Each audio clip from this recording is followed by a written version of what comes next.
বিশ্বে এখন পর্যন্ত 4 বার চরিত্র বদল করেছে করোনা ভাইরাস। বিশ্ব স্বাস্থ্য সংস্থার পক্ষ থেকে এই নিয়ে সতর্ক করে দেওয়া হয়েছে। গত বছরের জানুয়ারির শেষ ও ফেব্রুয়ারির শুরুতে SARS-CoV-2 এর একটি ভিন্ন চরিত্রের ভাইরাস পাওয়া যায়। এরপর জুনে দ্বিতীয় যে স্ট্রেন পাওয়া গিয়েছিল, আগের তুলনায় সেটি অনেক দ্রুত সংক্রমিত হতে পারে, তবে সেটির মারণ ক্ষমতা আগের চাইতে কম। আগস্ট সেপ্টেম্বরে ডেনমার্কে তৃতীয় চরিত্রের স্ট্রেনযুক্ত ভাইরাস পাওয়া যায়, আর সেখানে পশুর শরীরেও এই ভাইরাসের সন্ধান মেলে। ডিসেম্বর মাসে ব্রিটেনে পাওয়া যায় করোনার নতুন বৈশিষ্ট্যযুক্ত ভাইরাস। সেটির নাম দেওয়া হয় SARS-CoV-2 VOC।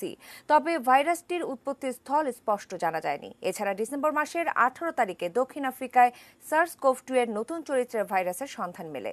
দেশটির 3টি প্রদেশে নতুন চরিত্রের ভাইরাস দ্রুত ছড়িয়ে পড়ছে।